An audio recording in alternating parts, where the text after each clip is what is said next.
Olá pessoal, aqui Dani Steski. Hoje no Fala África Voa, vamos falar da importância do fracasso, da rejeição e da decepção e como essas experiências fazem parte da nossa vida e podem nos ajudar a desenvolver e nos tornarmos melhores pessoas. Eu converso agora com o professor Chocolate Brás, ele está no Brasil a estudar para o seu doutoramento em políticas educacionais. Seja bem-vindo! Muito obrigado, Dani. Mais uma vez, um grande prazer estar com você e saudações a todos e todas que nos ouvem pelos quatro cantos do mundo. Chocolate, o tempo voa! Eu tava olhando aí quanto tempo que faz, né? Quanto tempo a gente falou aí, né? A última vez, e eu vi que já fazia um ano e fiquei impressionada. Eu falei, que nada, achei que era o quê? 6 meses, alguma coisa assim, mas não, já um ano. Realmente, nós quando falamos no ano passado, eu estava chegando em Curitiba na altura, me enturmando já a nível do grupo do doutorado, conhecendo a cidade, vivendo uma série de questões ao nível da cidade, né? E vivi inúmeros episódios potencialmente depressivos, mas também muito alegres, né? Conheci muita gente, conheci muita coisa e também passei por situações que testaram a minha fé, testaram a minha confiança, a minha crença, a minha visão sobre o mundo. Testaram as minhas capacidades, diria, como um ser humano histórico, né? Mas o bom nisso tudo é que no final eu acabei aprendendo um pouco mais e em função disso também me tornei uma melhor pessoa. Eu não sou o mesmo Chocolate antes da vinda a Curitiba. Oh, isso é bom ouvir, Chocolate. É muito importante ouvir isso. E você é muito aberto, né, sobre a sua vida nas redes sociais. Eu, por exemplo, né, semana passada aí, né, tava olhando, né, no Facebook os posts aí, né, e encontrei um post seu que me chamou a atenção. Falava sobre fracasso, rejeição, decepção. E eu falei, né, Chocolate, a gente precisa falar desse assunto, né, porque a gente, né, tem medo de falar, não sabe como lidar com uma situação assim. E você mesmo aí já disse de passagem, né, que passou aí por vários desafios quando chegou em Curitiba. E eu, então, não tem ninguém melhor para falar comigo sobre esse assunto aqui.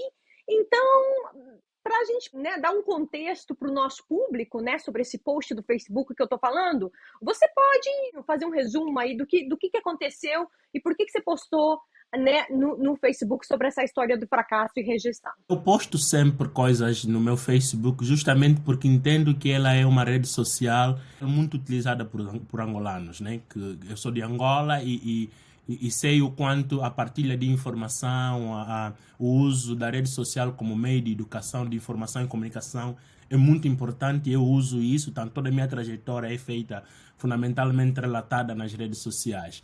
Ora, eu quando comecei em 2021 o meu doutorado, eu ainda estava em Angola. E era no contexto da pandemia e as aulas eram online, portanto, de forma virtual. E eu estava na altura a viver na cidade do Huambo, no sul de Angola, onde as condições de acesso à internet não são muito boas. Aliás, na generalidade, Angola ainda não tem um bom serviço de internet. Há sempre dificuldades de comunicação. E na fase inicial do curso, eu tive muitas dificuldades de participar das aulas ativamente. Ora, chovia e não conseguia participar da aula, erros de conexão. Ora, faltava a eletricidade e não podia participar das aulas. E, em algumas vezes, até tomava parte das aulas, mas havia muita pouca qualidade da internet e isso permitia que eu não tivesse um melhor rendimento possível. Então isso gerou em mim algum mal-estar. Eu comecei a me sentir uma pessoa estranha. Eu comecei a sentir que eu não estava a ter as informações essenciais, não estava a render o essencial. E também, além disso, dei de cara com a diferença dos sistemas. O sistema educacional angolano é muito diferente do sistema brasileiro, apesar que a realidade cultural, social e política se cruzam, né? Então eu estava tendo leituras que eu nunca tive, que os meus colegas do doutorado já tinham na sua licenciatura ou no seu mestrado, portanto estavam mais familiarizados com os textos da linha de pesquisa. E a dada altura, com essas insuficiências de internet, com a minha dificuldade inicial de compreender muito bem as leituras, eu cheguei a pensar em desistir. Simplesmente isso. Eu fiquei, tive um fenômeno meio depressivo. Eu até eu sou professor de psicologia, já trabalhei como professor de psicologia, porque a minha formação na licenciatura é em ensino da psicologia, mas vi-me numa posição de muita fragilidade. Eu fiquei muito fraco, eu me sentia uma pessoa fracassada, com pouca capacidade de facto de dar conta dos estudos que eu havia começado. E você, humano, como todos nós, né? Nós temos familiares, amigos, e você tomou coragem e se abriu para um amigo, não? Pois, é isso que eu falo sempre. Nós não estamos sós, né? Nós somos pessoas sociáveis, nós somos pessoas que temos os outros no nosso entorno e que temos, por essa via, uma base de complementaridade e de partilha. Então, nesta altura, eu não tinha muita confiança em mim, não tinha certeza que de facto eu ia dar sequência ao programa, então decidi falar com um amigo que também foi estudante angolano no exterior, que viveu 4 anos no exterior, e falei-lhe da minha intenção de desistir. Contei para ele o que eu vivia, a dificuldade de internet, a dificuldade nas leituras. E aí ele me disse: Chocolate, eu te entendo, porque eu já passei por tudo isso que você está passando agora. O que eu te aconselho é não desistir agora, tentar até ao final do semestre ver como é que funciona e depois você me diz alguma coisa. E aí a parte mais importante nessa coragem que eu tomei de falar com ele é que ele me disse que eu devia falar com os meus colegas do programa de doutorado para saber se de facto eu era, digamos que, o único a viver aquilo ou não. E aí foi uma saída de mestre, foi a minha salvação. Nossa, e você, assim, quando ele recomendou isso, você aceitou de cara? É mesmo, amanhã de manhã eu vou escrever pro grupo e vou falar que tô tendo dificuldade. Foi assim? Não, não foi assim não. Eu ainda levei 2, 3 dias a pensar, porque às vezes nós temos um complexo de inferioridade, ou às vezes a gente tem receio de manifestar fraqueza. A gente acha que se a gente fala que não está forte, que não está confiante, que não está entendendo, a gente se manifesta como fraco. Então, eu precisei de uns 2 dias para tomar coragem. Aí, quando tomei a coragem suficiente, fui no grupo, disse: pessoal, eu não estou dando conta do curso, das leituras, e não sei como é que vocês fazem isso, o que é que se passa com vocês. Eu fiquei surpreendido como é que os meus colegas, apesar de serem brasileiros, já terem tido leituras e terem supostamente melhores condições de conexão, também passavam pela mesma situação. Lembro-me que um dos colegas foi imediatamente me falar no off, me disse: Chocolate, olha, eu estou passando pelas mesmas dificuldades, mas eu não posso desistir porque nós estamos num dos melhores programas de pós-graduação do Brasil. Atenção que o nosso programa é conceito 7 da CAPES. Então, e conseguir uma bolsa de doutorado, quer para um cidadão brasileiro ou para estrangeiro, como é o meu caso, não era fácil. Mais do que isso, outras 2 colegas prontamente foram falar comigo lá no grupo, partilhando comigo dicas de leitura, como é que eu devia preparar as aulas, porque as disciplinas, nós fazíamos 2 disciplinas na altura e cada aula nós líamos 3, 4, 5 livros às vezes para preparar uma aula. Muito É, conteúdo, é né? muito Muito conteúdo. conteúdo. Você tem que ter realmente uma estratégia Isso. para dar conta, né? E conseguir fazer e participar das aulas, né? Pois, e eu tenho certeza que vai ter estudante nos ouvindo, e é importante dizer isso. Não, foi muito importante para mim falar no grupo. Se eu não tivesse falado, talvez eu não estaria aqui hoje a contar essa minha experiência, né? Essa necessidade de nós não fecharmos no nosso problema, na nossa fraqueza e partilharmos. Então, eles disseram para mim que havia muitas formas. Existiam resenhas dos livros na internet, que eu não sabia que tinha resenhas de livros na internet. Existiam vídeos no YouTube que explicavam as matérias, eu não usava. Eu lia o livro do princípio ao fim, então eu perdia muito tempo preparando as aulas. E foi isso que, de facto, hoje faz de mim uma pessoa muito diferente. Por isso mesmo eu partilhei isso nas redes sociais, porque também tem que ver com questão mais pedagógica, mais humanizadora.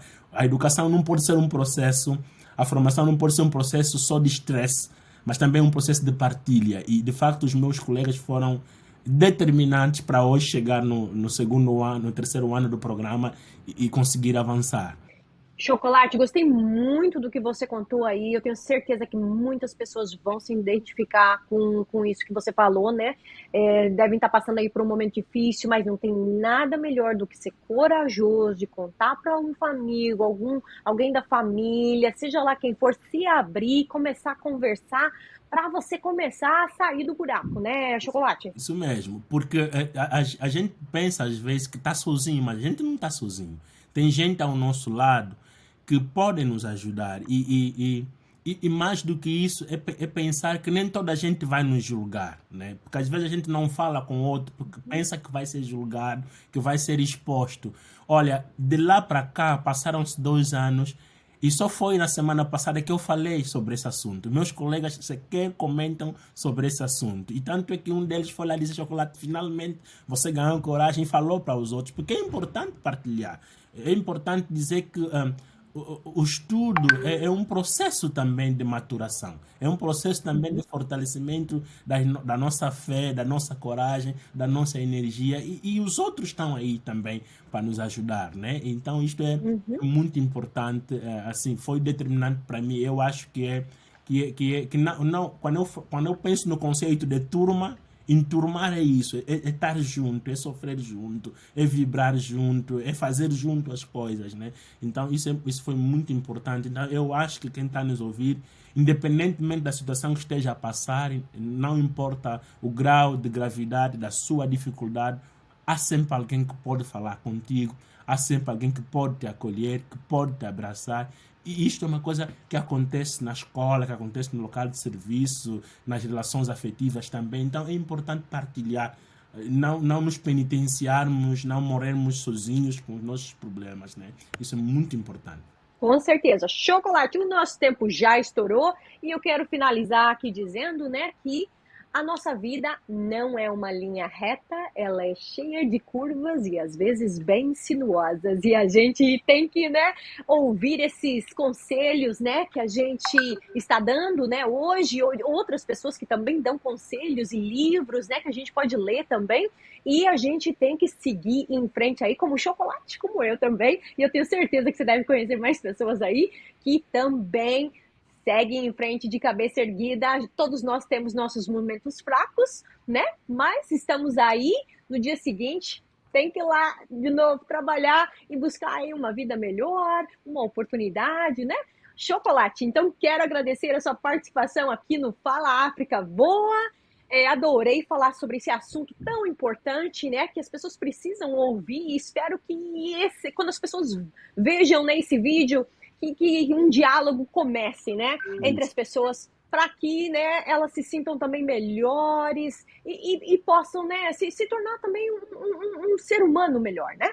Pois, e eu ia aproveitar, Dani, o programa Fala África, para fazer um comentário final, porque infelizmente nós também vivemos em sociedades que não aceitam o fracasso, que não toleram a rejeição, que não toleram a decepção, que não toleram o sofrimento.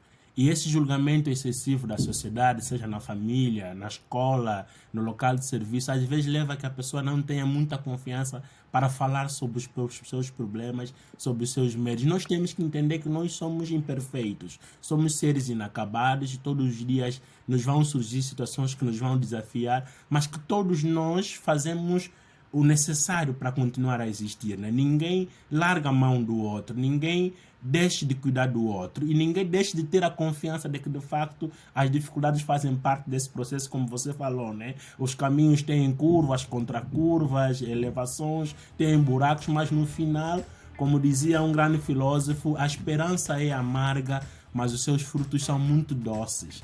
Então é preciso fazer o caminho, né? Como dizia o poeta, caminhante não há caminho, o caminho faz-se a caminhar. Então, este apelo para todos, nos abracemos, ninguém larga a mão de ninguém e com certeza vamos vencer e vamos crescer um pouco mais. Muito obrigado, Dani.